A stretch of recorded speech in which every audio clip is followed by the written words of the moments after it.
having somebody tell you what it is. Like, if I were to sit here, James, and you were to tell me all the stuff you knew about megaliths, I'd be like, great, that's amazing. But when you took me to the megaliths and showed it to me, now I have some experience now, and I'm going to build on that. And that's the difference. So that's kind of the goal we're going for. And for this tour, we've actually decided to also do a webcast to include the global audience in the same way. Having somebody tell you what it is. People from anywhere. Like, if I were to sit here, James, and you were to tell me all the stuff you knew, high definition webcast on the 16th of August. We're webcasting our Toronto event. And our Toronto event is totally stacked. We've got some bands coming in. We have the Ancient Order. My good friend Matt Allen, who was part of the tour last year, he has a band. They're fantastic. They're going to be performing. We have a magician, an illusionist that's coming from a consciousness perspective. Wow. A very unique guy. Yeah, he knows all about the symbolism and the ancient and the Egyptians and everything. And so he's going to be doing some magical performances and kind of talking to people through the day. And then we've got all of our speakers. So you can literally sit at home and watch the entire webcast from wherever you are in the world live.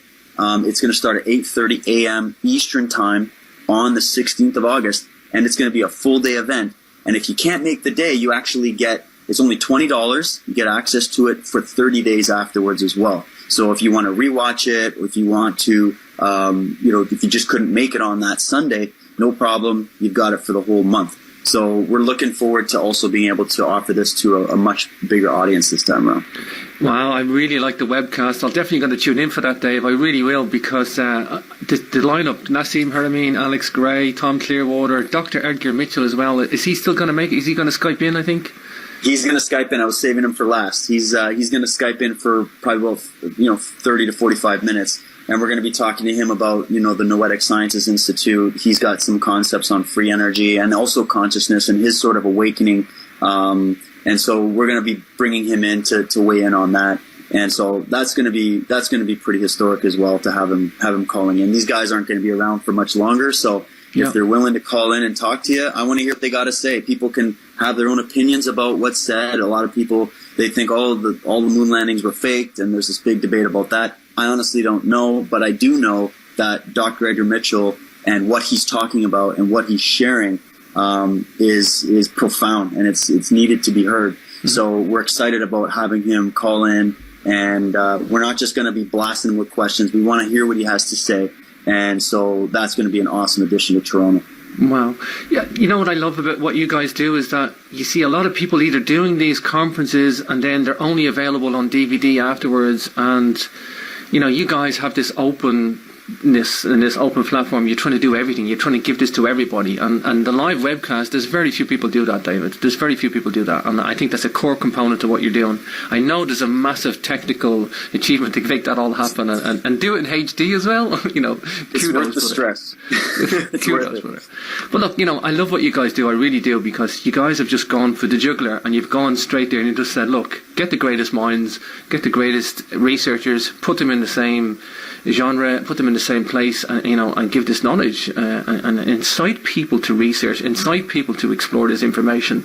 And I just think it's a wonderful thing that you're doing. I just really do, And it was nice to meet you guys here in Belfast as well, and see who you are. I wasn't aware about you, and this is the thing. I go on this journey, and I do radio shows, I do interviews, and I meet people, and then this person, I meet another person because of it, and all of a sudden I'm finding you guys, I'm finding you people like the David Whiteheads and the Christopher Russacks of the world. And we found the James Swagger. It's the same for us. This is the thing, and the thing is, it was a phone call from your partner Chris that, he was listening to my radio show, and he said, look, I'm in Belfast, I might as well look this guy up. And you just don't know who's out there. The great thing about the internet is that this information is in the hands of everybody now. If you just put your fingers on the keyboard and go look for it, and I'm just happy to see that. But look, David, I really wish you every success with the tour and events. I'm definitely going to tune in for the live webcast on Sunday, August 16th. Tell people where they can get the links for that, David. The website is modernknowledge.ca. So if you go there, you can get either, if you're in the city and you want to come live is always recommended if you can make it. There's a totally different dynamic to being in the room and being able to ask questions and meet these people and talk to everybody. But if you can't and you really want to be a part of it, then the webcast is the best way. So all the information for tickets live or the webcast or even videos and interviews that we've done with these people to sort of build up the talk is all on the website. Modernknowledge.ca is where you're going to go. Sure. And of course they can catch the archives of everything else you've done in the past there. Now I just want to take a minute. The guys at Modern Knowledge are running a deficit on the HD storage. I have to say this, David. So, sign up there and get into the membership. Get some of the, you guys have some serious archive footage there, so I know you guys have tons, like hours and hours of past events, interviews that you've never seen on stuff like candid discussions with Michael Tellinger around a campfire with Richard Dolan and all these people just talking openly. That kind of stuff is rare, and so we've put that up on our archive list there. We have a $5 a month. You can get access to everything, and as we do these products, they all eventually make it there. So it does help support our work. The cost of doing this is absolutely tremendous. And as I said, it's just Chris and I that are doing this. We're not wealthy people, and we're not in this for wealth. We're in this to do the work, and we want to be able to sustain ourselves in order to do it so we can do a better job. So everybody's support is definitely is welcome, and we're very grateful for it. And we've also very grateful for all the kind words of support that we've had from people emailing us from literally all over the world, where we've been able to touch their lives, which is why we do it. So really appreciate that, and I'm excited to watch our library build. It's going to be good. By the end of this year, we're going to have a lot of really good stuff up there. For sure. And of course, just David, tell us a little bit about the Truth Warrior. You do your own podcast as well, and that's on YouTube. Yeah, I've been doing it. I had it on a couple different radio networks for a while, but I was having difficulty committing to an actual time slot. Now that I've got kids, and they're young kids, it's very difficult, and I've got a lot of responsibilities. So I do it at my own pace. I record the interviews and then put them on my YouTube channel. If you go to YouTube and you type in Sensei Dave 82, or you just put in David Whitehead Truth Warrior, you'll find my page. And I'm excited because I'm going to be bringing the real martial art aspects back again, the philosophical things that really inspired me. I've been a martial artist my entire life. I ran my own martial art facility for over 7 years. I've been teaching for close to 11 years. And I'm still an eternal student. And I think that just like everything, there's a lot that's been missing in the teaching of martial arts. A lot of people are misinformed and not educated about the whole picture of martial arts. They're usually shown just the fights and just the action and just the moves, but they forget that, we're really practicing a form of yoga. We're really practicing a form of how to process and deliver energy properly. So for me, it's a mind, body, spirit approach. It's a deep philosophical and spiritual tradition that has been lost, and there's been consequences to the fact that those elements has been lost, because you have like the police, the military out there abusing the power that they have. We see this every day with people. We see people that are stressed out and they don't know how to transmit that energy and express that energy. Martial arts is the answer. It's supposed to be a shamanistic practice of how to understand the sacred geometry of your body, align your mind, body, and your spirit, and how to express energy. Yeah, you're practicing a self-defense and a fighting art, but what are we really fighting here? We're really fighting our own ignorance, our own fears, our own inhibitions. And so you're using this as a way of expressing through physical form this inner conflict that we all have, and we're trying to get people to start winning that conflict and start coming out on top. And so for Truth Warrior, for me, I think that when you're going to pursue the truth and you're going to ask these big questions and you're going to go down these paths, you need to have the spirit of a warrior. You need to have fortitude. You need to have discipline and courage, and you need to operate with honor and integrity. And these are the elements that are usually ascribed to the warrior. So that's why I call it Truth Warrior. I'm all about that, and I'm on that journey myself. So I'm going to be doing my interviews, and I'm also looking forward to starting a new kind of 10-minute episode show called Warrior Trek, where I'm going to be teaching some martial art techniques and breathing exercises and interviewing martial art masters and bringing things into context for people. And it's going to be a bit about the physical and a bit about the mental and a bit about the spiritual and philosophical. So we're going to weave it all together, and we're going to warrior up. So I'm very excited about that. Awesome, dude. You know, I have dabbled with 3 martial arts before, just because that was the martial arts school that was in the area where I was living at the time. But I loved the discipline I got from it. I loved to be able to control my diet, my body, my regime, because I can very easily lose it. And I'm one of those guys that need a bit of discipline. So I'm the same. You know, I'm the same. I need the discipline, and that's good that you've tried it. I've tried many different martial arts. I love them all. I think they all have something to add, and I just encourage people. It's also really good for young people, for children, to have this expression. But you do have to find the right school. You have to find the right teachers. That's right. Because unfortunately, the world is plagued with people that they've learned martial art techniques and they know how to submit someone or knock someone out in 10 seconds, but they haven't learned the other aspects of it. So I think we're trying to unite that and bring it into a full spectrum once again. Sure. Well, modernknowledge.ca for the tour and events in Canada. Great to see this platform, David. It really is. And I'm looking forward to seeing you in Ireland sometime soon. We got a nice bottle of whiskey ready for you over here. So. Alrighty. And I'm going to invite you down to visit beautiful British Columbia, Canada, because I've got some mountain peaks that might be. I actually got family in Canada. I have family in Manitoba, and I should go over to Canada sometime. Half my family trees there, but I should come sometime, David. I'm going to take you up on that. I'll definitely take you. We'll up. bring you down for sure. Oh, a big shout out, by the way. A big shout out to Tommy McCarthy. He's in British Columbia. I got an Irish friend over there. I got to hook you guys up. He's a cool dude. He's into all this stuff as well, this modern knowledge. So I got to hook you guys up. But David, it's been a pleasure talking to you. I'm going to wrap it up with that. modernknowledge.ca. Check out the website. Check out the archives. Check out the live. If you can't make it to the events in Canada, you got to check out the live webcast. It is awesome. I can't wait for this, Dave. I'm pumped. I'm psyched, man. So I'm pumped too, man. I can't wait. And thanks, James, for giving me the platform today, having me on your show. Love your show. Keep doing it. I look forward to working with you on some projects next year. Sure. And keep doing your shooting, and you're going out there finding all the megalithic sites. Document the whole thing. And getting that out. Document the megalithic world. That's right, man. That's right. You take care, brother. I'll speak to you soon. You too, man. Cheers.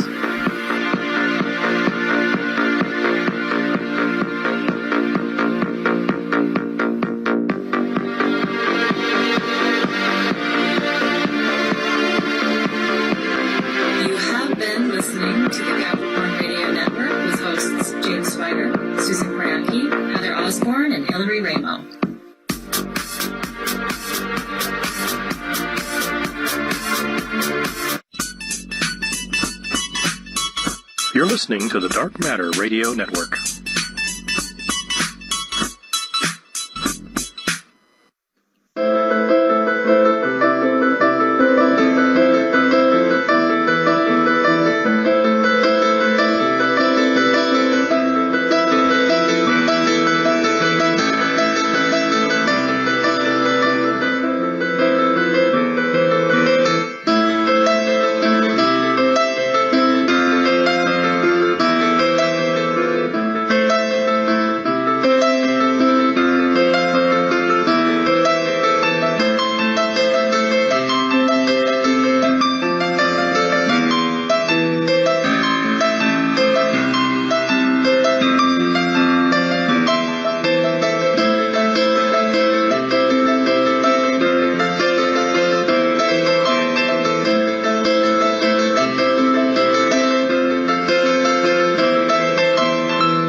welcome to Truth Sentinel, watching over the truth in the news. Thank you for joining us, whether you're listening on digital radio such as Dark Matter Digital Network or Deep Talk Radio or Alien Dreams. You're all welcome, and welcome to new listeners. This is like a traveling broadcast podcast. We travel around the world. We've got people in different locations such as Portugal, Kazakhstan. I'm in Thailand, and we're often changing location, sometimes link our shows to the location. Check out some of our past episodes on YouTube. You can find us at Truth Sentinel with Scott if you just type that in. There's 2 channels. Try to find the one with the most subscribers. That's where I upload the videos. Also check out www.truthsentinel.co.uk. There's over 60 episodes to choose from, ranging from human head transplants to honor killings to drones and all sorts of things, basically. On the website you'll find a chat room where you can leave articles of your own, or you can comment on things about the show. There's also a voicemail where you can leave a voicemail. We can put it on the show, and you'll find past episodes there, and Twitter feeds, and ways to connect with us. We'd love to connect with you. There's also, of course, a donations button. We'd really do appreciate any donations. Really need to buy some new equipment soon, and you can buy some t-shirts as well. We've teamed up with trutht-shirts.com. That's trutht-shirts.com, and if you buy a t-shirt from them, we get a very, very small donation, but it all helps. You need to use the code TRUTH1. That's TRUTH1.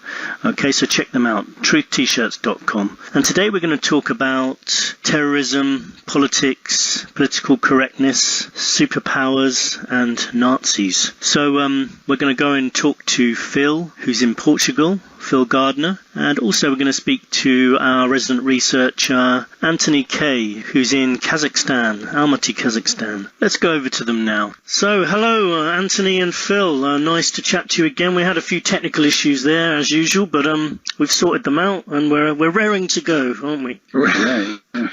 We are. Hi, Scott. Hi, Anthony. Hi, how's it going? Good. Yeah, so Phil, you're over in Portugal, right? Yes, yeah. Whereabouts are you, without giving away your exact location? I'm right in the north, like on the border with Spain. I'm on the other side of the Minho River, which separates the northwest of Spain and the north of Portugal. So I'm on the south side of this river, which is the border. Okay, great. And Anthony, you're still over there in Almaty. I always introduce you as like at the origins of the foothills of the Himalayas. That's not technically true, is it, though? It's just a bit of artistic license. Well, it's a bit debatable. Almaty is at the foothills of a large mountain range called the Zalisky Alatau, which does seem to connect to the Tian Shan, and the Tian Shan is part of the Himalayas. It's the foothills of the Himalayas. So I'm at the base of the foothills of the Himalayas. I'll try to remember to say that next time. Anyway, nice to have you both again, and we're going to talk about some news articles that we've come across, and we're going to start with Phil. And all I know about this topic is that it's about superpowers, which is always interesting. Yeah, so it's not really a news topic. It was just an article that I came across in some magazine. I can't remember where it was. And I started getting interested in what kind of superpowers human beings really do have. So I thought I'd start this off by asking you guys, like, what kind of powers do you think are realistic in today's world? What kind of powers are realistic? Well, I mean, I think there are quite a lot of things which probably would have been well beyond our reach, say 50 or 100 years ago, which may be within reach in the not too distant future. You know, things like well, for example, people have long been fascinated with the power that other animals have to jump long distances. You know, like there's the comparison, for example, between humans and fleas. You know, if we had back legs as powerful as fleas' back legs, we could jump over the Eiffel Tower, that kind of thing. So I wonder if there might be plans afoot to enhance that area of human physiology. I don't know. It would be interesting to know. I didn't find anyone who could jump over the Eiffel Tower, or not yet, anyway. Okay. But no, I'm still searching. I'm still open to that. What about you, Scott? Any kind of ideas of sort of examples that you might thought be real? Well, when I think of superpowers like that do exist, I think of like some of the some people who've pushed themselves to the limits, like, Olympians, there's almost like having a superpower. If you can run 100 meters under 10 seconds, well, it's kind of a superpower if you compare yourself to someone who can't. And also things like, the guy who I saw who cycled up one of the tallest building in the world. So he cycled up the staircase. To me, that's a superpower. I cannot imagine having the mental capability, because I believe that a lot of supreme strength and advanced sporting techniques comes down to mental techniques, really, like to have the mental capability to withstand the pain of doing that. I wouldn't want to do it personally, but I guess I think of people who do amazing feats, who are at the top of, in the Guinness Book of Records and things like that. But to have that sort of strength of will, I guess, is that's quite a superpower in itself. There's also, mind powers. I mean, these people with incredible memories, photographic memories, who can, like fly over a city once and then draw a schematic map of it, that I think counts as a superpower. So actually, that is one of the superpowers I've got written down here, and one of the guys is Stephen Wiltshire, and he has the ability to look at any subject just once and create a drawing of that subject in full detail. And Wiltshire was able to accurately recreate New York City after a brief helicopter ride above it, which I thought was amazing. And you saw the picture of him standing in front of his own artwork, which is a huge, a very, very wide piece of paper, of white blank paper. And he's basically totally accurately portrayed the skyline of New York City, which I just think is incredible, because that includes every single window, every single little detail of all the skyscrapers and the buildings in that skyline, which was amazing. Yeah, that is pretty amazing. So a couple of other ones. I've got Daniel Browning Smith, and he's been named the most flexible man alive, and he's flexible enough to dislocate his arms in order to fit through an unstrung tennis racket. When would that ever be useful, though?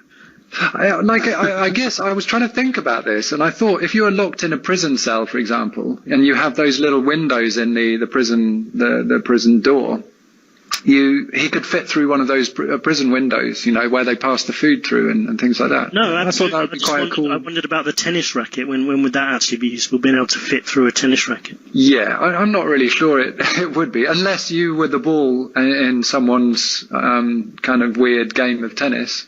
It might be handy.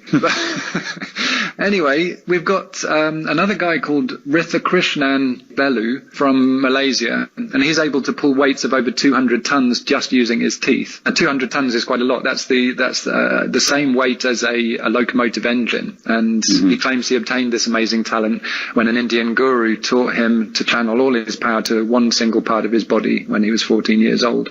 And there is actually a photo of him pulling a train engine just with his teeth. There's a Hai Ngoc, who I think is from Vietnam, and he hasn't slept since he got flu in 1973. Now, this just reminded me of a topic you were talking about a few weeks ago, Anthony, about the sleep deprivation. Yeah. And amazingly, he continues to function absolutely normally, and the lack of sleep seems to have no impact on his day-to-day activities, which I find quite extraordinary. My guess there would be that his body has found another way to manufacture serotonin, which is the chemical that we need to regulate various bodily functions, and usually it's manufactured as we sleep. So if you can find an alternative way to do it, then sleep becomes far less important. Yeah. But yeah, it's fascinating. There were rumors of experiments done by the US government on this in the 70s, I believe it was. But as far as I know, they didn't get very far. It just wasn't a happening thing,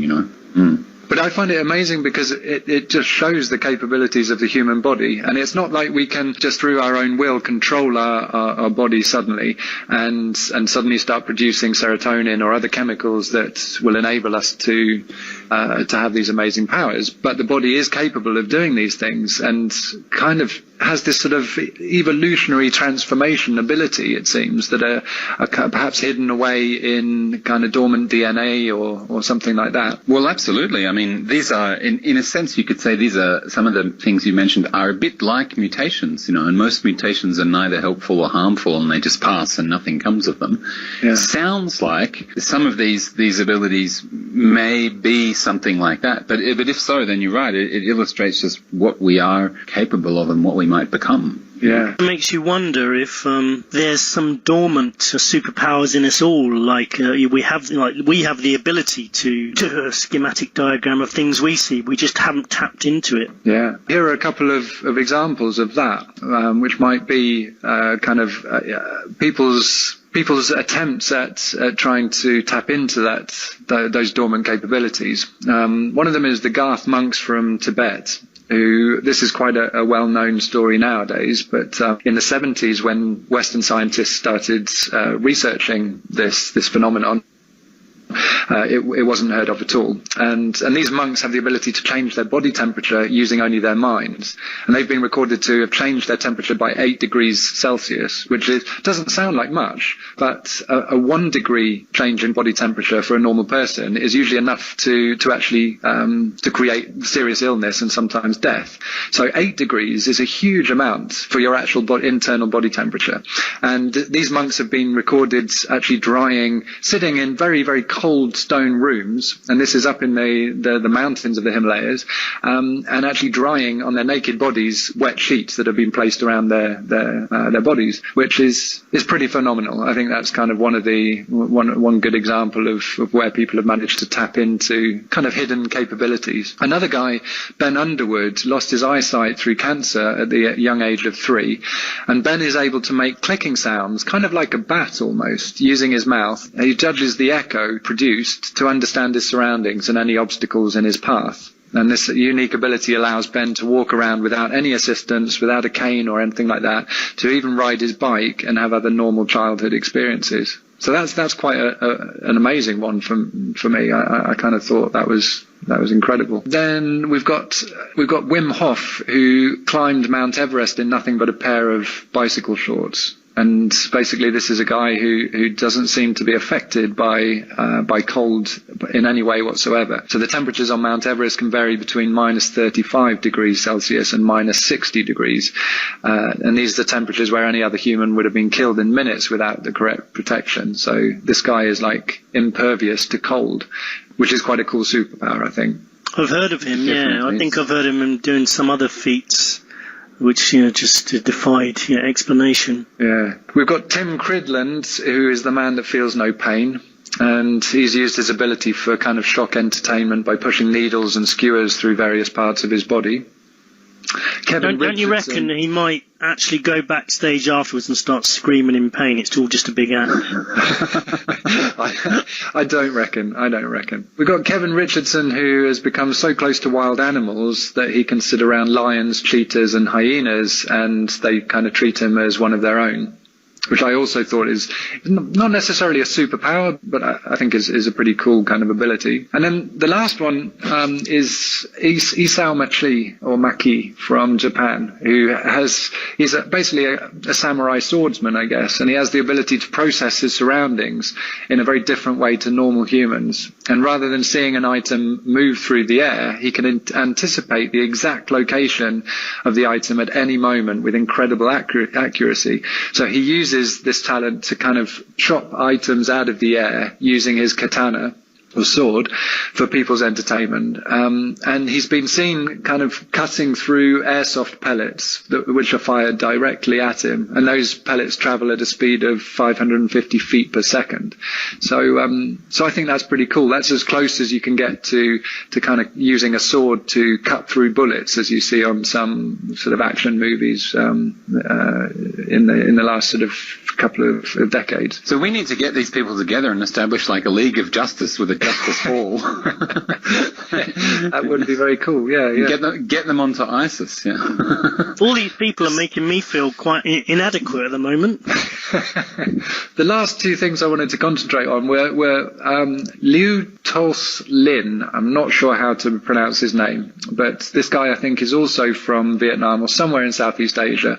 This is Magnet Guy, right? This is Magnet Guy, yeah. So he can literally magnetize his body so that any metal will actually stick to his body. And this is kind of using the power of Qi. So Qi is universal life energy, and there are a lot of instances of people recording things that people have done with their Qi force or their Qi power, and different Buddhist meditation techniques and kind of martial arts techniques and things like this. And I've even seen on videos, you can find these on YouTube, of people starting fires with their hands, with nothing but their bare hands, just punching up pieces of paper and things like that. Yeah. So yeah, there you have it. Some real life superpowers. You mentioned cheaters earlier, though. Couldn't there be a couple of cheaters amongst this bunch of people, though, that are actually they're tricking? They're like the guy with the fire. I remember there was a documentary, and they were following him around trying to find out whether he was cheating. I think they concluded they couldn't see how he was doing it, but there could be some people who are charlatans. I'm sure. Scott, I think you've picked up a little bit of Witzelsucht, the disorder that we talked about last time, where people are become addicted to making puns. Yeah, very, very bad puns. I think you might have been affected. So I haven't picked up any superpowers. I've just picked up a disorder. That's not fair.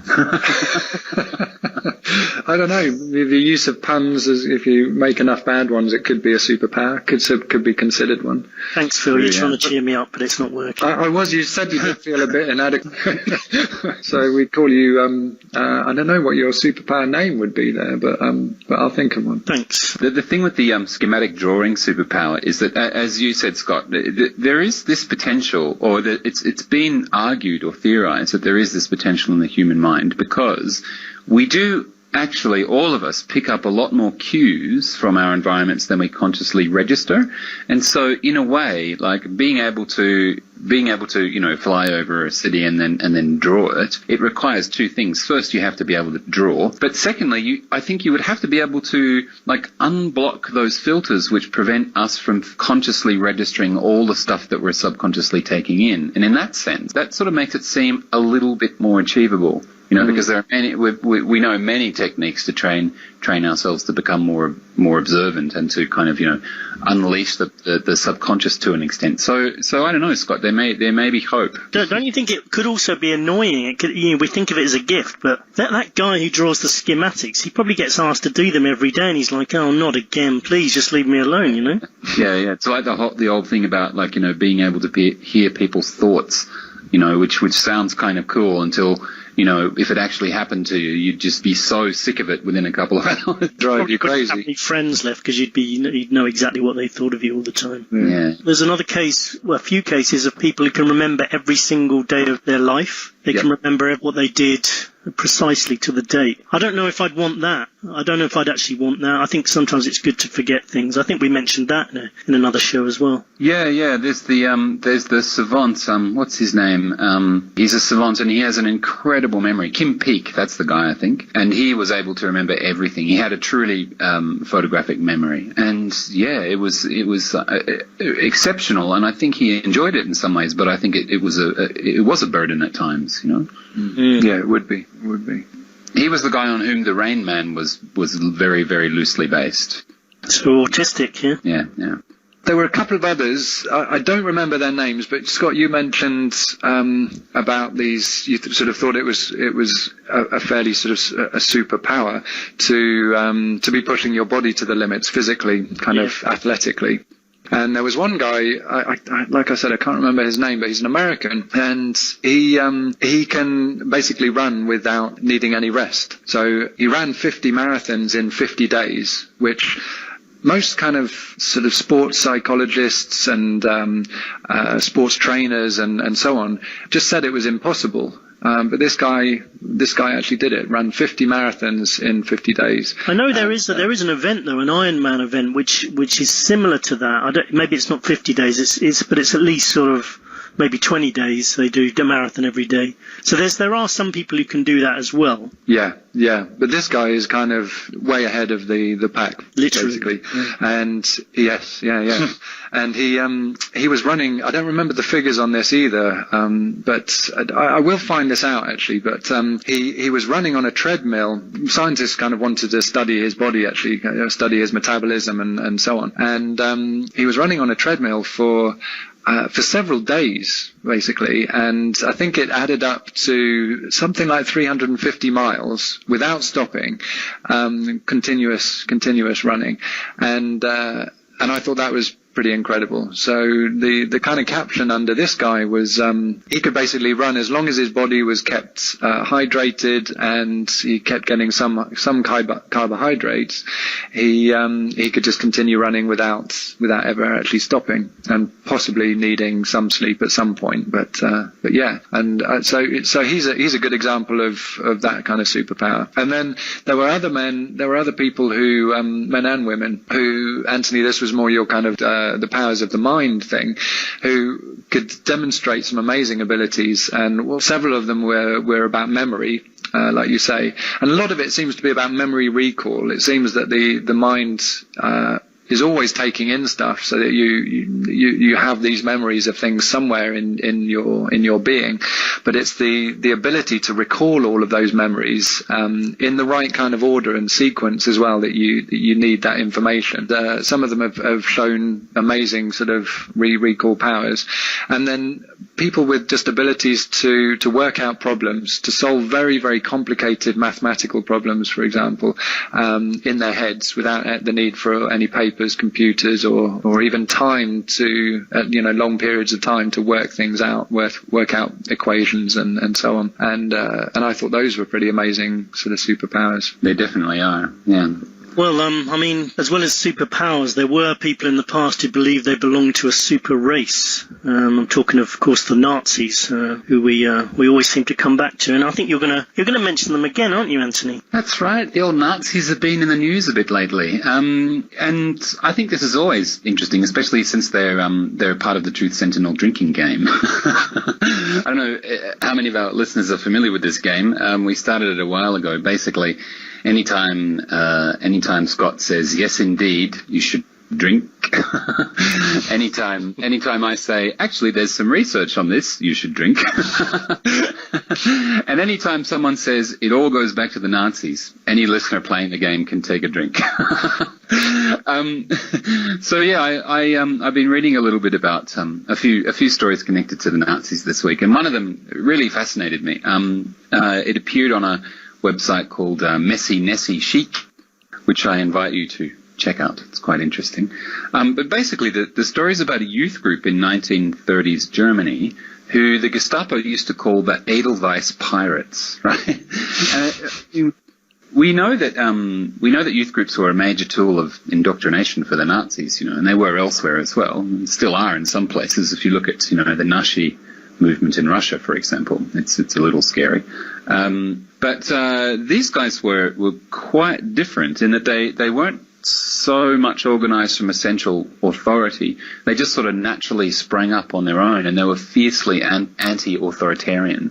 And they basically did all the things that young people in Germany were being conditioned not to do at that time. They hung out together on street corners. They listened to jazz music. And, like Nazis had tried to ban jazz music. It was considered degenerate music because so much of it was made by Jewish people and black people. They wore like snappy American-style clothing. They flirted on the streets. The girls wore their hair long instead of like in neat little Aryan braids. But these guys, they just used to pick up their guitars and head off into the forest together, to have like weekends of drinking and carousing and quote-unquote free love. And they also had local chapters with kind of cool names like Fahrenstänzer or Traveling Dudes. So pretty much these were the kind of seriously cool, seriously rebellious kids. Yeah? But they also tried to make themselves as much of a pain to the authorities as possible. They used to tag railway stations with anti-Nazi messages like medals for murder and down with Hitler. And they took on the Hitler Youth directly. In fact, one slogan of the Traveling Dudes was eternal war on the Hitler Youth. So you had this kind of ongoing battle. Like Hitler Youth details would go after the Edelweiss pirates, and they would like break up their meetings in the forest violently. But then the pirates would strike back. You know, they would ambush Hitler Youth patrols and just beat the daylights out of them, and then kind of, you know, proudly announced that they'd done so. They also got involved in some more serious stuff later on. They derailed a couple of freight trains to stop government supplies, and they even had a plan to blow up the Nazi headquarters in Cologne. But the amazing thing about this, I think, is that it comes from recently uncovered Gestapo documents, because the Gestapo considered these guys quite a serious threat. And one of their files had over 3,000 names in it just from the Cologne area. So if you do the math on that, you actually find it makes these Edelweiss pirates the largest resistance group in Nazi Germany, like far larger than any adult resistance groups. And they were aged from 12 to 17. So, yeah, I just thought that was a really interesting little footnote to history, which we don't really hear about. I mean, I'd never heard of this group before. Had either of you guys come across them? No, I haven't. I've never heard of them at all. It just shows you teens aren't all bad, are they? They certainly aren't. No, I hadn't heard of it either. But I had read some time ago about how many young boys and girls were taken from different countries that the Nazis had already occupied. So Poland especially, a lot of people, a lot of young kids were taken from Poland and taken away from their parents, whether their parents were dead or alive, and sent to kind of special, sorting centres, I guess you would call them. And they were given examinations by doctors, and basically if they showed all of the characteristics or some of the characteristics of the kind of stereotypical Aryan race, then they were brought into Nazi Germany and sent to live with an already German family. And so some of them sort of fitted in absolutely fine, but a lot of them obviously missed their parents and missed their homes, and it created all of these sort of rebellious feelings amongst these young kids, and basically they're being kind of ripped away from what they know, from everything they know, and brought into the country of their occupiers. So the conquerors who have taken over their own homeland have sort of ripped them from the arms of their families, and basically kidnapped them and tried to turn them into like what Anthony was saying, the Hitler Youth, and I think a lot of them sort of didn't really go along with this. They saw what the Nazis stood for, at least, and even though that they were brought up for the rest of their lives with a German or a Nazi family, they would kind of see what was wrong with everything in Nazi Germany and kind of rebel against it. So maybe some of the Edelweiss pirates were some of these kids who had been taken from their homes. They could well be, and that in turn reminds me of a story that I read a long time ago when I was reading a book about the Weimar Republic, which immediately preceded Hitler's Third Reich. During the Third Reich, there were a lot of people young women from Czech and Polish families who were sort of designated as like house servants for Nazi officers in the field in their countries. So the Nazi officer would move into a local house, family would be kicked out, but the young girl would remain, or another one would be brought in. And what actually happened was, en masse, these German officers, most of whom are quite young and single, would fall madly in love with these beautiful Slavic housemaids and marry them. But they did this in large enough numbers that, again, there were official files created on what are we going to do about this problem where all of our officers are falling in love with Polish girls and Czech girls. So, it's a kind of threatening the whole kind of veneer of, like we're a superior race, etc., because they just met these girls and went, wow, she's amazing. So I thought it was quite a touching story. It made me wonder whether, you can force an ideology upon children, like what Phil was saying about taking people from another country and then trying to turn them into the Hitler Youth. It made me think of an ISIS story that I came across about schools where ISIS are trying to sort of raise these children to believe in the same ideology as themselves. And I think to a certain extent it probably works from a young age, but as people get older and they start to question things more, maybe there's a glimmer of hope that they might realise that it's not really the right way to go. Well, there may be, but the other interesting thing about what you've just brought up is when we talk about the Nazis, which it all goes back to, drink now. Indeed. When we talk about the Nazis, it sounds like, kind of a bit of a historical curiosity in a way, because we're talking about things that happened, 75, 80 years ago. But these things are still happening, There are so many parallels to be drawn. I mean, some people draw these parallels irresponsibly. There's a kind of right-leaning politicians who they don't like, so they immediately kind of make the Nazi metaphor in very clumsy ways. But there are parallels. I'll give you another example, another story that's cropped up recently in the news. About 18 months ago, there was a book published called The Führer at Home. And it was about how Hitler's image was remade in the 1930s. Now, we know a lot about that process, of giving him a kind of radical personality makeover.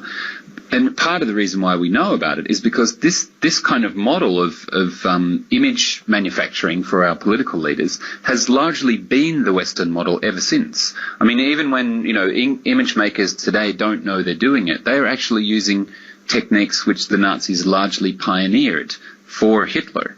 And so, when you see someone like, say, George W. Bush, he always used to hold these supposed impromptu press conferences at his ranch with his dogs.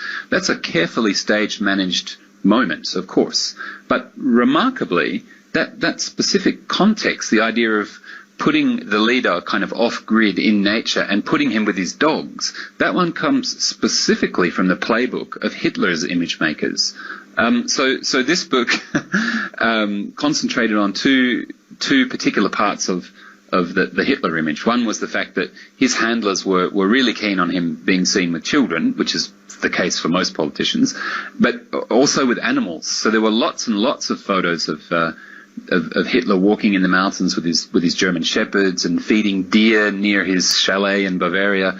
And it was all to feed the public these fantasies about how he was this sort of human embodiment of a national ideal. This article in the International Policy Digest put it as an ideal domestic life rooted in the natural landscape, with blonde children frolicking in the mountain air and so on. And so basically they were saying to the German people, you can have this ideal at the cost of giving up just a few of your freedoms and paying more taxes to fund all these monumental projects that the Nazis were undertaking, the Autobahns and so on, which were ironically about as far from clean mountain air and natural living as you could possibly get. But one interesting outcome of all this was that other Western countries fell for the makeover, especially the USA. There was even a dog fancying magazine that made him like an honorary member because he was so devoted to his dogs. and then the other thing this book focuses on, which might be a little bit of a surprise, is interior design. There was a designer called Gerdy Trust, who was Hitler's personal interior decorator, and she was considered a key figure by the Ministry of Propaganda. So she and Hitler together did the interior of his chalet, the Berghof, and that's where he usually went to pose for all these photos, to entertain Western journalists, and also, by the way, to make some of the big decisions that led to millions of executions. But they, Trust and Hitler together, sat down and really worked out the Berghof's decor in detail, and they delved into German literature, especially from the Romantic period, and they tried to make this house kind of embody this classic imagery, because, you know, the goal was that, you know, Hitler should be almost a kind of mystic leader, you know, someone who immersed himself in nature and was almost a kind of natural force in himself. And so the thing is, the Americans and the British went nuts for the Berghof and for any pictures they could get hold of Hitler in the Berghof. The 1920s and the 1930s were kind of the time when, you know, the cult of celebrity was born, and they wanted to know every detail of his home life. So you had these surreal things happening, like, for example, in May 1937, the Luftwaffe bombed Guernica in Spain, and they killed thousands of people. And then a month later, the New York Times magazine printed this kind of front-page spread showing Hitler's Berghof and rambling about his generous hospitality and his connection to nature and so on. And that kind of thing happened all over and over again, you know, right up until the invasion of Poland. He was appearing all the time in British and American lifestyle magazines. Life magazine was in on it, Vogue was in on it, and they were all kind of, you know, lauding him for his wonderful home and what it said about his character as a statesman. So it was all very disturbing. But again, like, this is where we shouldn't forget this kind of stuff, because looking back now, 80 years later, it seems distant, except that it still happens. And you can think of many examples. I mean, one of them is obviously Putin with his various stunts with animals. You know, I don't know if you remember the time when he rescued some endangered cranes. Did you see that? No. Yeah, there were these cranes that were not flying on their usual migratory path, so they gave Putin an ultralight, and he led them up onto their migratory route in the ultralight, which has to be one of the most stage-managed pieces of political propaganda in history. It probably wasn't even him, because there's a guy that's quite famous for doing that, so they probably used a guy and said, oh, there's Putin, yeah. Yeah. And there was a Hollywood movie about that. I think he does it with geese or ducks or something like That's that. right, but it's an American movie and based on a true story, and Yeah. So this is what they did. Maybe they saw the movie and thought, well, you know, most Russians probably haven't seen it. We'll get Putin to do it.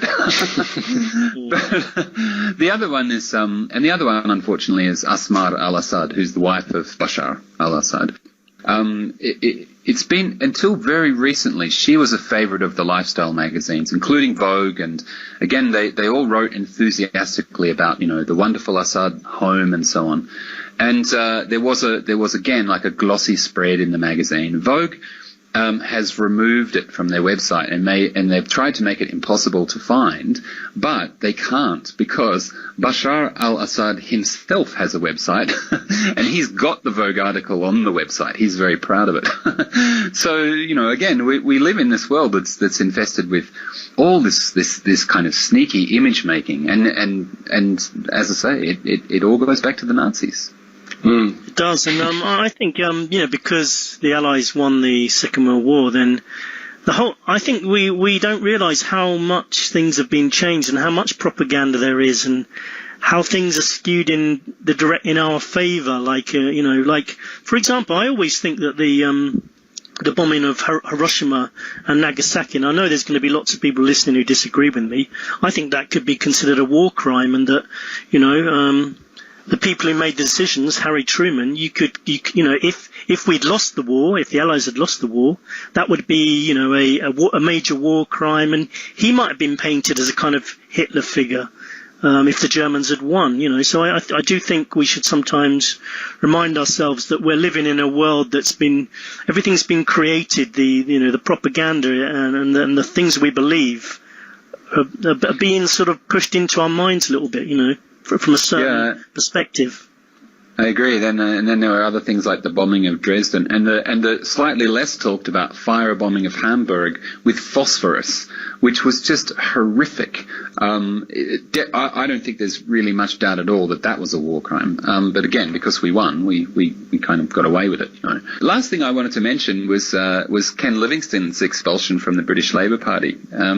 Some listeners no doubt know Livingston, but for those who don't, he's been a prominent member of Labour for decades. Phil reminded me before, he was the Mayor of London before Boris Johnson, and he's contested the Labour leadership a couple of times.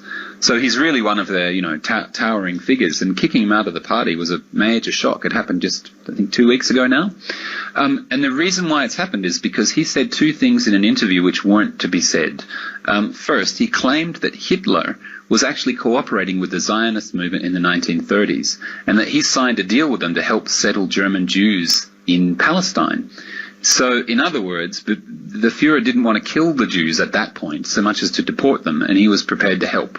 So that's what he claimed. The other thing, that's what Livingston claimed. And the other thing he said, which got him booted, was that the Israel lobby are using anti-Semitism as a smear on anyone who dares to criticize the policies of the current Israeli government. Now, I think there's a couple of things to be said about this. First, I don't think we even need to discuss the second point. That's clear. They are doing it. There's just no way to deny it. The second thing is, I think it's a huge mistake to stifle this discussion because it's politically incorrect, And in fact, there is, if you look into it further, there does seem to be some truth to what Livingston was saying. There's actually some evidence.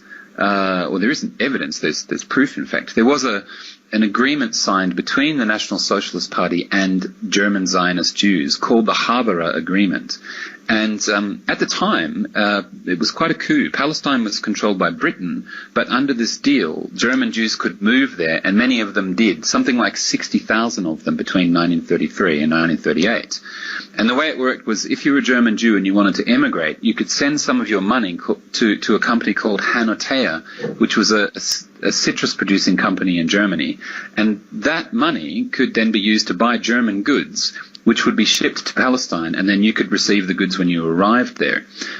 So, look, this isn't proof that Hitler was a nice guy. It's proof that someone in the Nazi Party was thinking clearly, because it actually made the German government a lot of money. They made the equivalent of about $35 million out of this scheme, and as it happened, then it did save quite a few Jewish lives. Now, what Livingston said was basically Hitler went mad in 1938, up to the point where he went mad and started killing Jews. That was the quote. He was willing to cooperate with the Zionists. And the Haberer Agreement, which I've just explained, it did stop in 1938. So, look, it's contested. The exact version of events and the significance of all this stuff and this agreement is certainly contested, but it's a big mistake to not have the discussion, because if you don't, then the only people having the discussion are the nutcases. And if you look on the articles in the press about this, underneath the articles in the comments section, it's just pure flat-out racism. So if you say, we, the political establishment, are not going to have this discussion because it's politically incorrect, then you hand it over to the nut jobs who are just going to go, oh yes, don't trust the Jews, or whatever they say. And I think it's been a huge error. What do you guys think? And unfortunately, Ken Livingstone's sort of going to be associated with all of the trolls online as well, all the nutters who are saying all of these things, right? Using anti-Semitism and political correctness to block out certain things. I mean, that happens a bit with feminism as well. Hillary Clinton's doing that quite regularly. If anyone criticises her, oh, well, you're criticising women then, She's using that a lot in her presidential campaign. And it's a little bit similar to what we were talking about in your previous article, Anthony, about all of this propaganda, and how all of this stuff kind of infuses our society, stuff that was very prevalent in Nazi Germany 60 odd years ago, and yet we've sort of accepted it so readily and so unconsciously as well. It's like political correctness is kind of seen as so important in so many areas of society, and yet it seems to stifle people's true selves coming out. They're not really allowed to give an opinion, because if they do give an opinion about something, and really Ken Livingstone was just offering an opinion, and behind that opinion he has all of these fairly rational arguments for what he was saying, and yet like you say, Anthony, if there's no kind of conversation about it, there's no discussion, then it gets handed over to the nut jobs and all those people who are going to condemn Ken Livingstone for saying what he said, as being anti-Semitic. But he wasn't trying to be anti-Semitic. There didn't seem to be any intent to say anything against Jews. It was just a comment sort of based on his own thoughts and his own kind of his own thinking about this entire subject, which now gets pushed into the background so that it never gets any real proper attention. It certainly does, and it's not only the people who are against him who are now, trolling. It's people who have taken what he has said and have used it as a platform for actual anti-Semitic ideas. So he's said, look, there was this deal in the 30s between Hitler and a group of German Zionists, and they were trying to resettle some Jews in Palestine, right? Piece of historical fact, it seems. And we've gone from that to the government saying, you're not allowed to talk about that. And now the only people talking about it are the people saying, well, yes, we know the Jews are controlling everything, and this is just more evidence, and there was no Holocaust, and la la la la la. It's just, it just made it's taken a reasonable point, which we should take seriously, and made it into, like, more fuel for the nut jobs, So I think it's just a disaster. And it does show, like, I think political correctness is important up to a certain point, but as you say, it does show that you take it too far and it just backfires on itself. Yeah, and we did an episode on political correctness. If anyone wants to check it out, go back to some of our past episodes and you'll find it there. I wanted to just move on to a couple of topics, just to sort of wind up today's episode. Just things I came across. Some of them I'm just going to mention, and you can, react or not. One is just a video I saw, which I thought was quite interesting. A scientist was doing an experiment where he wanted to show that if you shoot a bullet underwater, it just doesn't go very far. And so he got in a swimming pool and got someone to shoot at him, and sure enough, the bullet only seemed to go about like a couple of meters. But I thought it was quite brave of him. Must have really have had faith in that to do that. Yeah, for sure. So that was just something interesting I saw. But there was a couple of two morbid kind of articles I've come across, and we've talked about this stuff before. I'll just quickly mention them, then I'll just finish with the main article I was going to talk about. So another Indian story, from these villages, which just they exasperate me sometimes. But a father raped his daughter because he came back home drunk one night. And she got whipped by the village elders for not mentioning it earlier. So I just thought that, that's just one of those stories that just makes you think, what the hell is going on in those villages, She actually said afterwards, I asked them to beat me because I was at fault. The fault was I did not tell anyone about this at home. I told them my father just held my hand.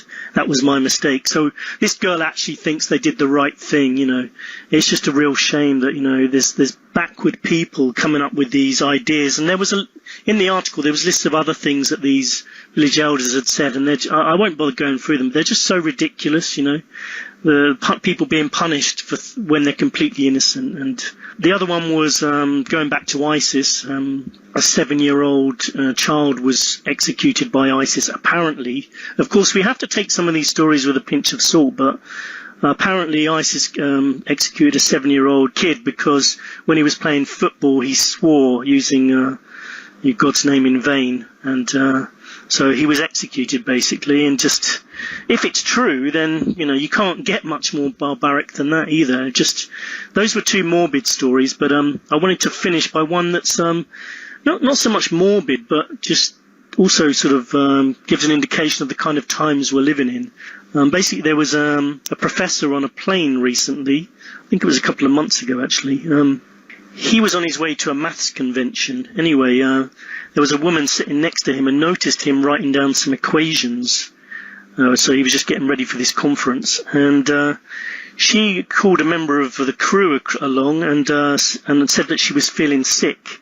But this was just a ploy so that she could go and have a chat with him and say that she thought there was a terrorist on board because he was writing in Arabic, sitting next to her and acting strangely. And so anyway, the plane was delayed for 2 hours while they hauled this guy off, and he thought that she was sick, so they were questioning him, and he thought that they were questioning him to find out what was wrong with her.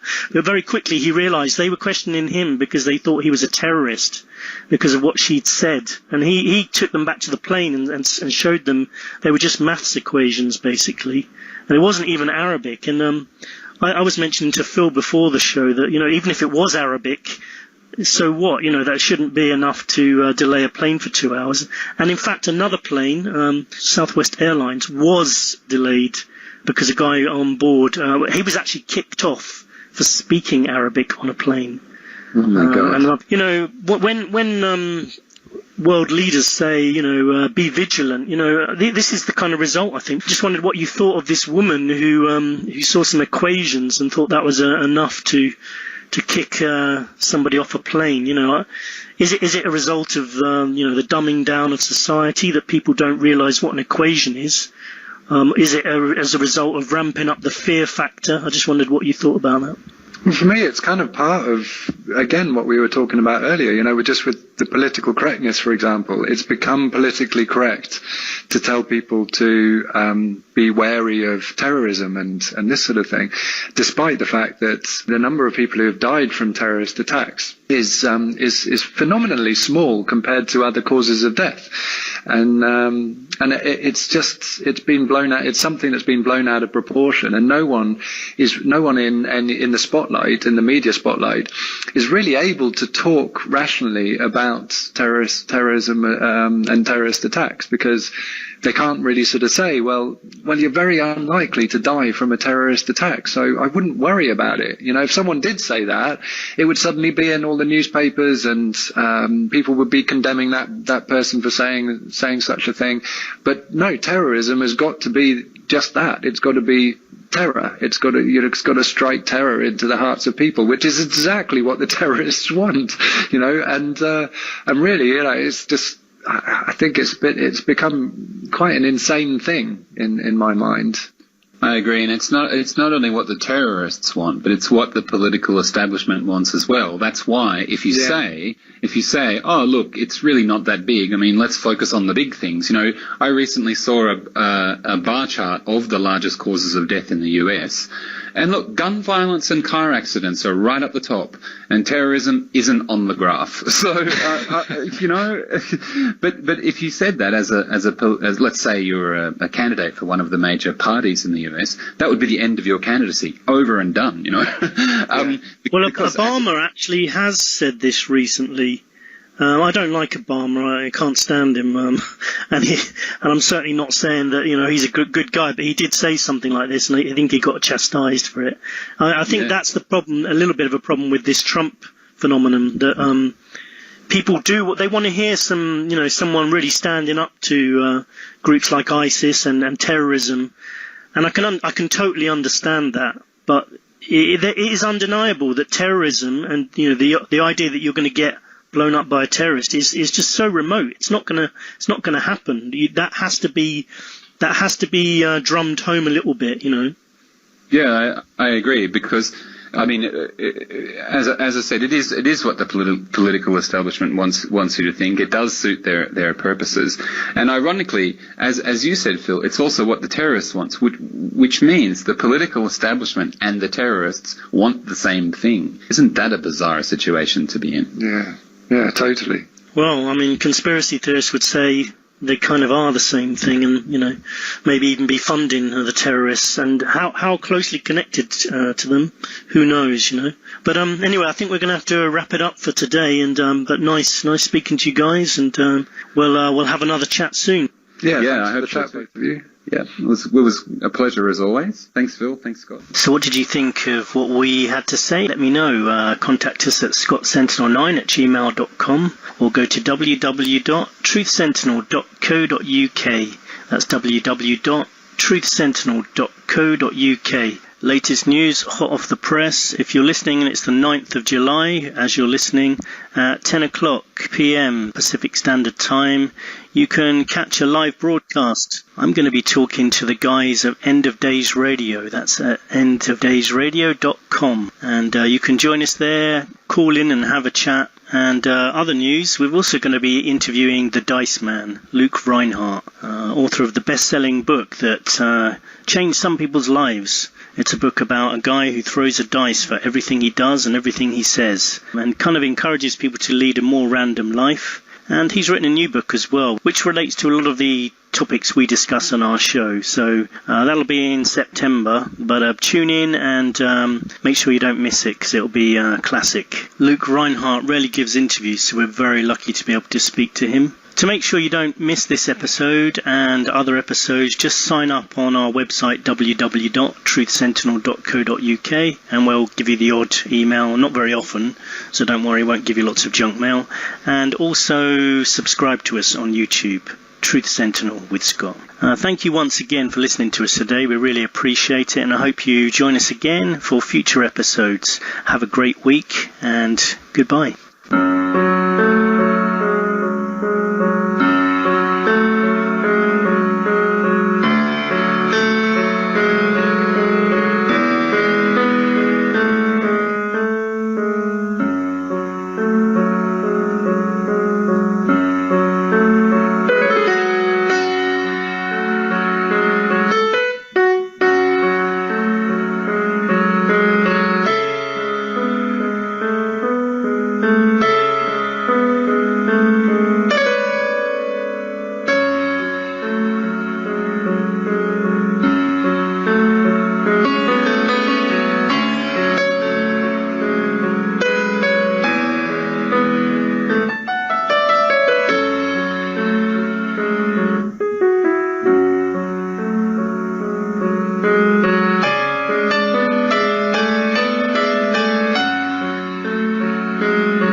You're listening to the Dark Matter Radio Network.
This edition of After Hours AM, and that song is absolutely correct. Trouble.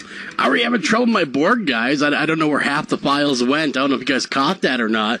But we walked in, of course, without our normal intro. So I am Joel Sturgis, and along with me, Eric Olson. Eric, I had to go ahead and think on my feet and improvise a different intro really quick. For some reason, the old system that I've been using forever and ever just hiccuped on me like a big old disgusting belch. I am not a fan of unfriendly technology. It annoys me no end. I hate tech problems. I know. And you know, radio has become completely automated. There is no longer the CD. You see what I'm saying? There's not a CD anymore that you just play or do this or do that, or even 8-track carts or anything. It's all automated. And so when technology is no longer your friend, neither is radio. And that is when you think on your feet and you go, oh my God, and you have a meltdown, you have a whole Gordon Ramsay moment, and you say, this all sucks. This is all horrible. And you go nuts. But take it away. That's right. But tonight, man, we got a great show on tap. Well, hour one, of course. We have our very own member of the broadcast team, forensic psychologist Clarissa Cole, and we are going to tackle, well, right at the top, mass murders, man. I mean, that is always something that's on everyone's lips lately, is mass murders, in light with our social climate lately, where there's so many of them. I guess maybe we should dive into one of the most notorious mass murders with Clarissa. And doesn't that creep you out, though, Eric? Mass murders? I mean, even more than serial killers. Well, I'm not in favor of either. No, me neither. Now, I'm not sitting here going, you know what? I really much rather be a serial killer. I vote no. Yeah, no. I would say election on them both. Oh, I was gonna say and yes. Hello, Clarissa. By the way. Hello. She is with us, but we also had one more big announcement. Eric and I are running for president. Yes, in tandem. Yes, we are. Tag team. We are, and it'll be the After Hours AM party ticket. And write us in on your ballot, because this is getting ridiculous. I don't know if either one of you saw the grilling of the FBI director on the fact that there was no charges. And I'm totally being apolitical right now, because I do believe that Hillary Clinton broke the law. And it doesn't seem like they're willing to take her to task. I don't know. What do you guys think about that? I mean, at the top right here. What's your feelings on that whole thing? I'm asking both of you guys. Yeah, I don't know. Who wants to tackle this first? I will. All right. So here are my feelings. I do not feel that she's being treated any differently than anyone else would be in that position. Of course, let us think.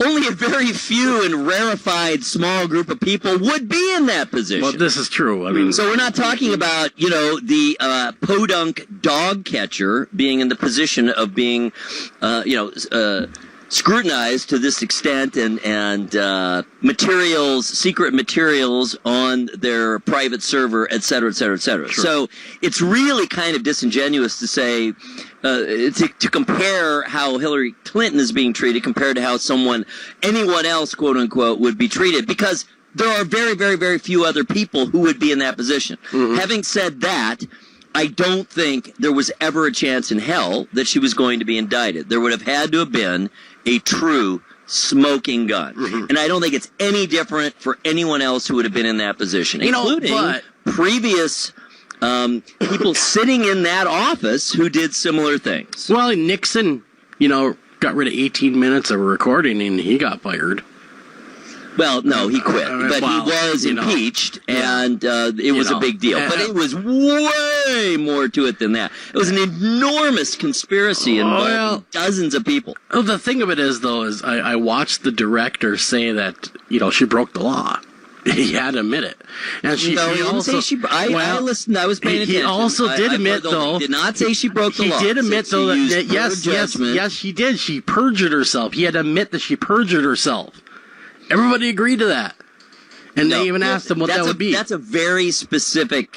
Wait, there are so many fine details here. This is certainly not something we can cover broadly. This is not something we can go... Here's the obvious thing, because this is the law is very, very specific, very detailed. They would have had to have found intent, and they did not find any intent. That's the bottom line here. Did she use poor judgment? Obviously. Did she break the law? I don't know. We don't know. But that's not the question. The question is not, did she break the law? The question is, should she be indicted and could she be found guilty? So the bottom line was, every single person in a position to pass judgment on this said no, she should not be indicted, and no, she would not be found guilty. But so that's why. Yeah, exactly. Just my 2 cents, though, is poor judgment's poor judgment. I get that. We're all guilty of it. That's my problem with it, just to chip in there. Anybody that works for a government system, like I have been doing for over a decade, the first thing that they tell even just the bare minimum employee with no political experience whatsoever is that you conduct all state business, or in this case federal business, over the federal servers.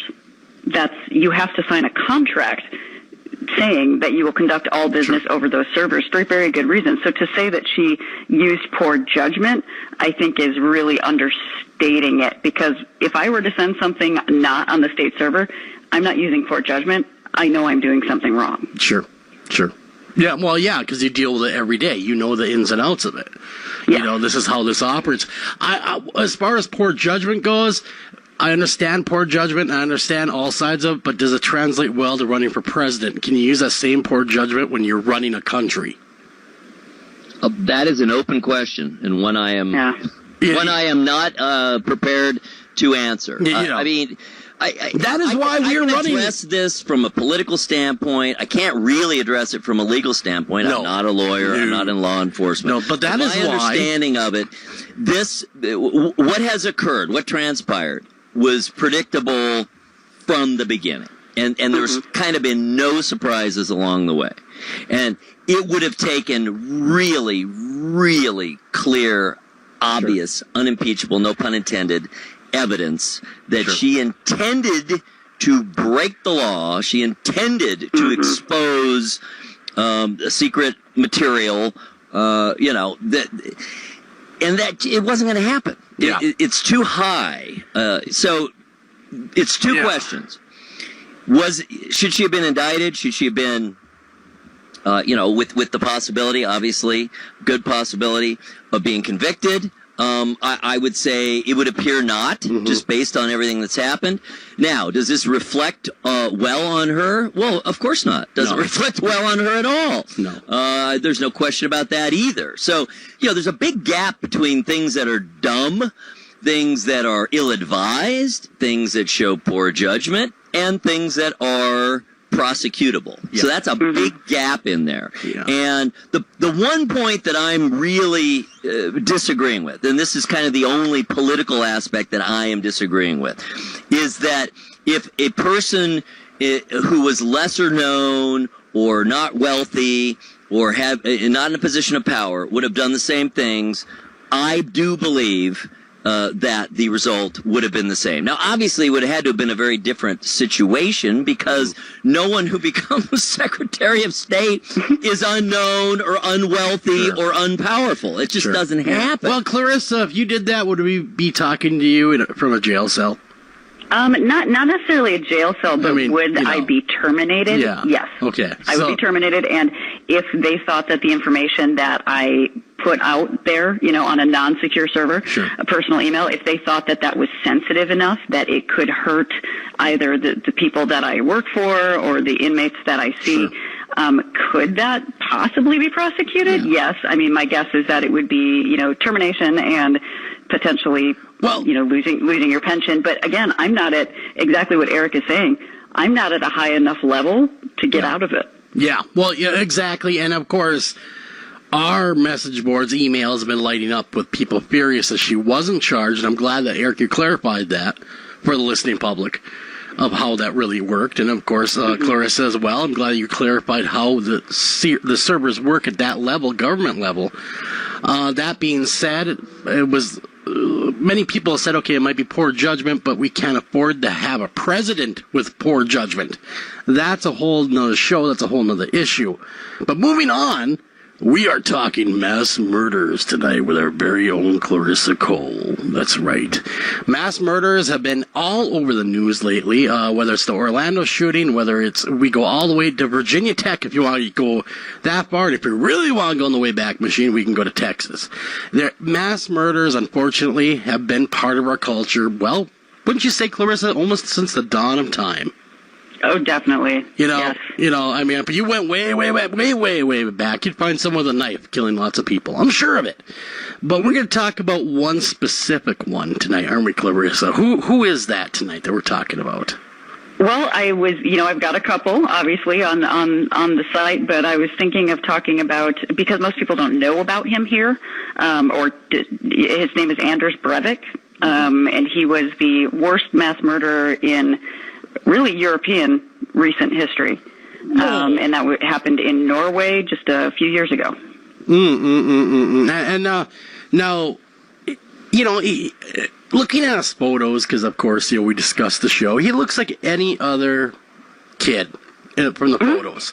Young guy, doesn't look like he's going to be a murderer anytime soon. But what changed all that? That was hard for me, actually, when I first saw the initial photos of Breivik, is that, I mean, he's not, I'm just going to say it, he's not a bad-looking guy. He doesn't look like he would have problems in life from being awkward. Yeah, he looks like ostracized. Any other Norwegian gentleman that would be... me. Yeah, you would not pick him out in the lineup kind of thing. Just a normal, everyday old guy. Actually, he was fairly good looking if you ask the ladies. You know, he was not an ugly man by any standards. And but now we looking at a case of nurture versus, being born with it? I mean, what flipped the switch?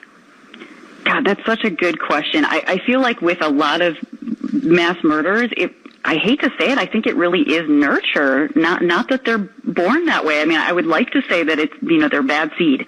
Yeah. And they were born that way. There was nothing that could have been done. But when I look at all the cases of mass murders across history, it really looks like it's how they interact with their environment and how their environment treats them that breeds them.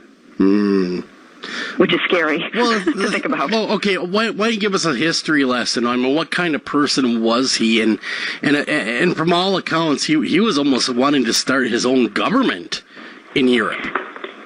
He was, but I think, again, that was a fallback position based on a failure. So Anders Breivik was born in Norway, and he had a fairly normal upbringing. I mean, his parents did get divorced. I don't want to underplay that. He really had trouble with his parents getting divorced, really missed his father, but there wasn't any abuse that we know of. It was just tough for him to deal with the divorce. He had to stay with his mother. But his mother, and this also breeds serial killers, so this may come up again. Divorce does? Or what? Divorce or... Oh, God, no. Sorry.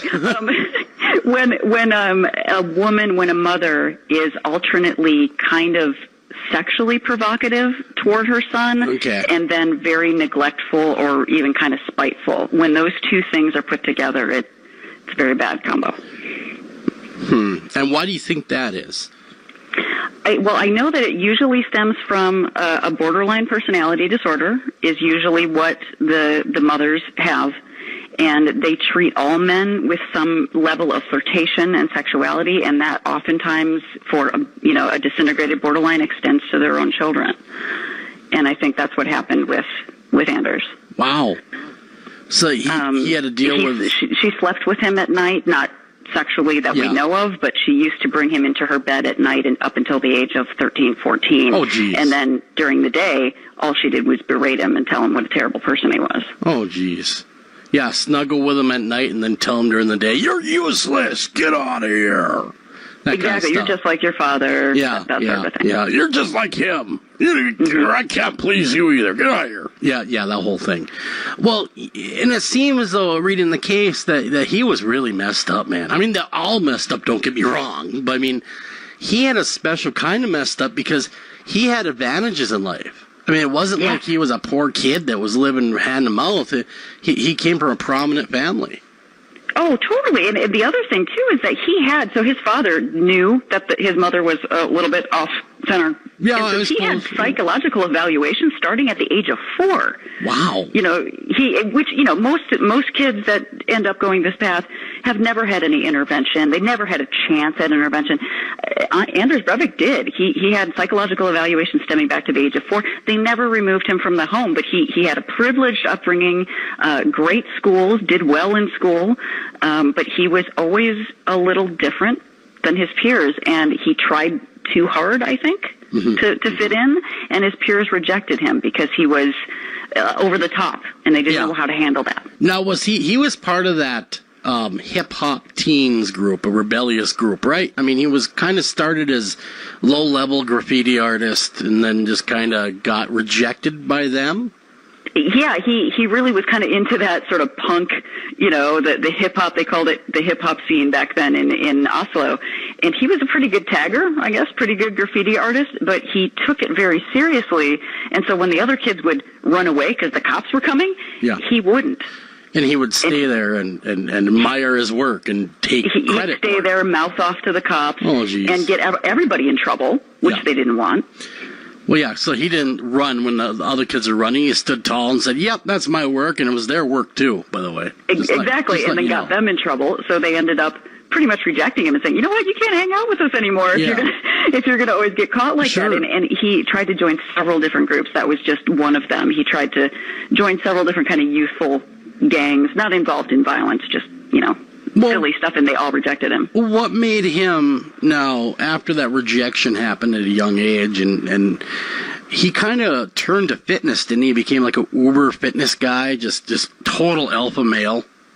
He started to think, I guess, at this point, that his rejections were due to his mother, which might be partially true, but were because his mother was feminizing him in some way. Sure. He felt like he was too feminine. And so he's like, you know what, I got to be an alpha male. I really need to beef up and look more alpha so that people like me, to the point where he even got plastic surgeries. Well, I was going to say, any chance that anabolic steroids played a part in his psychosis?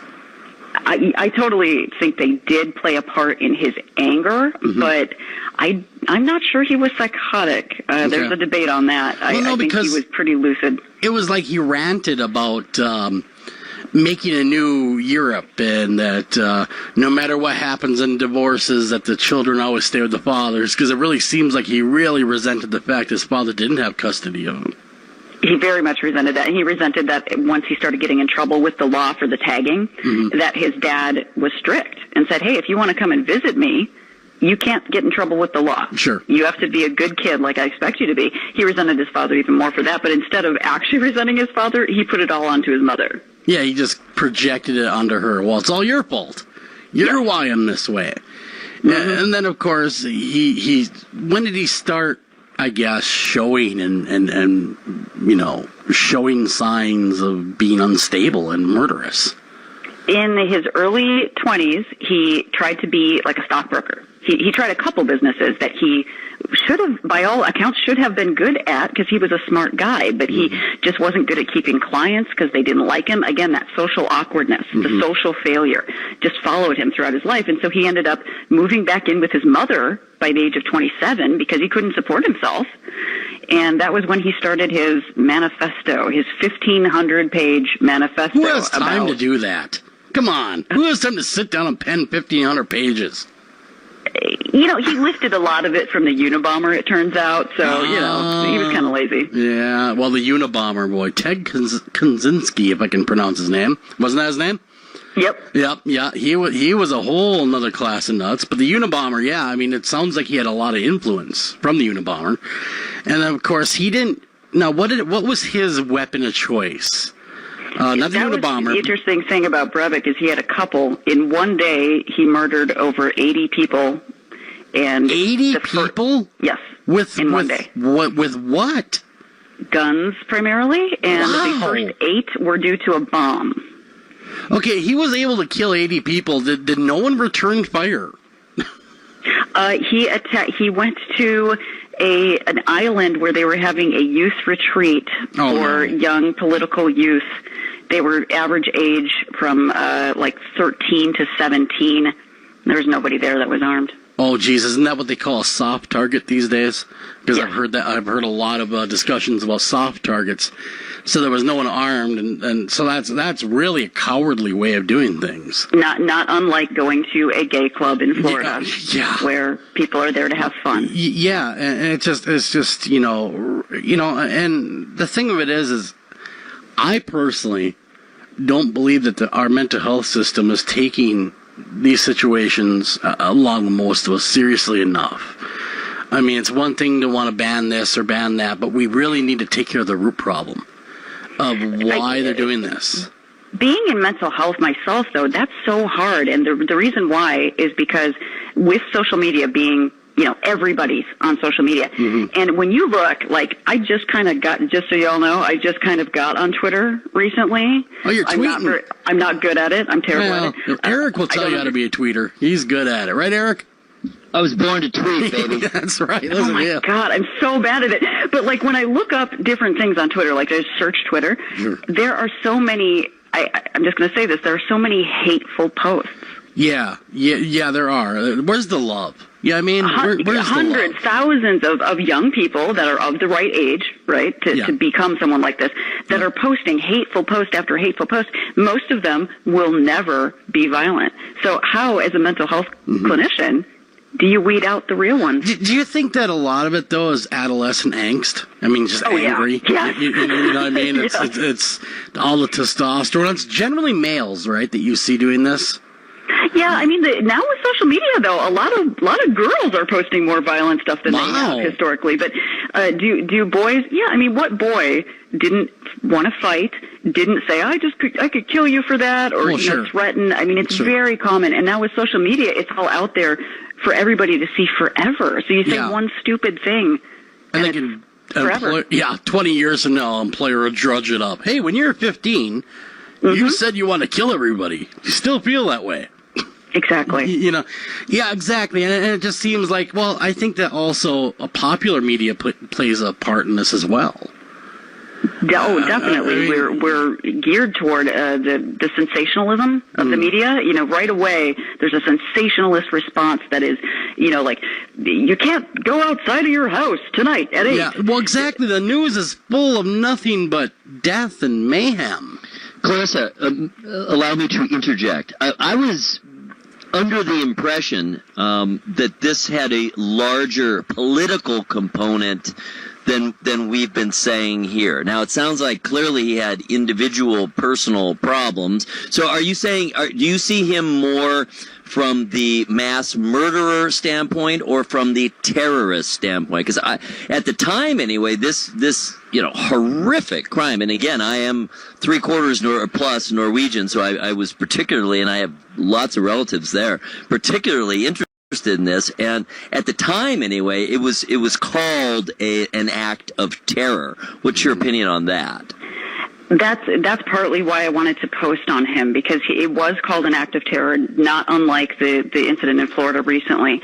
But it has since come to light that despite this manifesto, it was, first of all, it was all over the place. There was no real political agenda. He said he was Christian, that he wanted to keep, Norway more white. He had all these different agenda points that he himself never really believed. So this was an attack based on Anders Breivik being a failure in life, being socially ostracized, and wanting to take it out on people and trying to come up with a reason that suited it. But when he's been in prison for a while now, when they've talked to him since then, he's like, "Oh, I've never really believed in Christianity, and I don't care about that." Wow, so he was just trying to use that as a battle cry.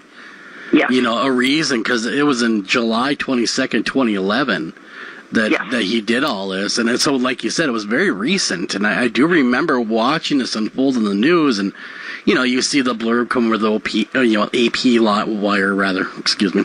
And you'll read the story about this person going crazy in Norway. And, you just kind of shake your head and go, oh, my God, what's this world coming to? But then to read deeper into the story that he was using Christianity and maybe even his own manifesto, basically, to change Norway, more of a smoke screen, so he could just carry out violence is what it seems to me. Well, and a very interesting part, so interesting to me about Anders Breivik, is that he was talking about the threat of Muslim immigration to Norway specifically. And he was talking about the Norwegian Labour Party, which these kids were at a camp designed after learning about the Norwegian Labour Party.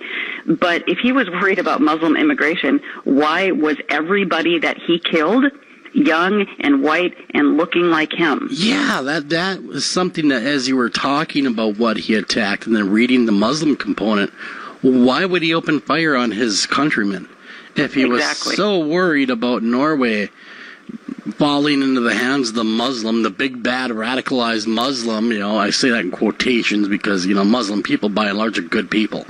They're peace-loving people, and you only have a small sect of people that want to, just like Christianity at one time, had its own radicals that were doing not so good things. But that being said, you have someone like Breivik here, and he decides that he is going to use that as a battle cry because it just was probably the in thing at the time to say. It was a battle cry going, yes, we need to save Norway, of course, but let me kill you first. Then we'll save Norway. Yeah, and he has talked about, not very well, not very eloquently, but he has talked about that they were reminders of him that belonged to something, and he himself was never able to belong anywhere, fit anywhere. So I feel like, in my mind, and how I profile him, is that he killed the image of the youth that he could never be. Yeah, I was going to say, it seems a lot like, just reading into it more and more, it just seems like it was more jealousy. Yeah, he was never able to have that life, so I'm going to kill that life.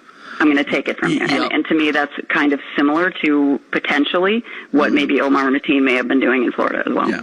And now he currently sits in prison, of course. I'm not sure if Norway has the death penalty. They don't. He's going to get out. Don't. Oh, he's going to get out one day. Oh, yeah. Yep. And how many years did he get sentenced to? Oh, God, what was it, like 12 or something? Is that all? Okay, you kill 80 people in a heinous way, and over there, and I'm not... I'm part Norwegian as well. But you only give him 12 years? I got to look up the sentence, but it's certainly not his whole life. He's going to get out. This just sounds so minuscule to me compared to the crime. Where's the justice in that? It does seem insane, and I tend toward the other side of things. I tend toward a less draconian approach, and I have very, very mixed feelings about the death penalty. On the one hand, I certainly understand it. On the other hand, I don't necessarily want my government sanctioning that. Plus, then you get into the whole can of worms of DNA coming up and finding out that people were innocent after the fact. And, you can let someone out of prison. Yes, you've taken away time, but it's real hard to bring them back to life. Anyway, the bottom line here is, how can it possibly be that short? It just doesn't make any sense. No. If he got 1 year per victim, it would be 80 years. Yes, exactly. He's actually, I just looked it up really quick just to make sure. I actually transposed the numbers. The maximum term he's getting is 21 years. He's probably going to be paroled before that, but he was only 33 at the time. Oh, so he'll be out in his 50s. Yep, early 50s, late 40s. That's just ridiculous. Ridiculous. We got to run a break, everyone. When we come back, we're going to talk more about this case, and as well as we're going to go ahead and we're going to touch on a couple other cases. As long as we have our resident forensic psychologist, Clarissa Cole, here with us. Don't go anywhere. Be right back right after this.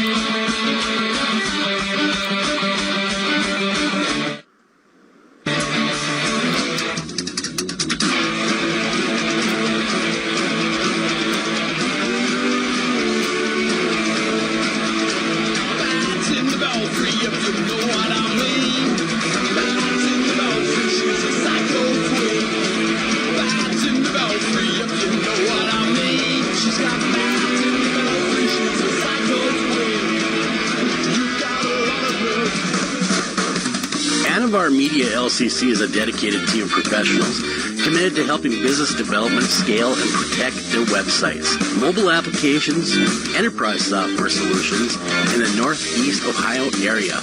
Locally owned since 2012, our client-centered values truly sets Anavar apart. Contact us today to learn how you can get 25% off your first project. Call them at 234-380-4852. Again, that's 234-380-4852, or visit them at www.anavar.com. Again, that's www.anavar.com. It's your ideas, work, and creativity that make it your yard. At ACE, we're here to help with hoses and sprinklers to nurture growth, gardening tools for the shape of good things to come, even the right fertilizer and bug killers to make the grass a little greener. You'll find it all now at ACE, your place, with everything you need for your yard, plus helpful advice, almost like we're right there. ACE, the helpful place.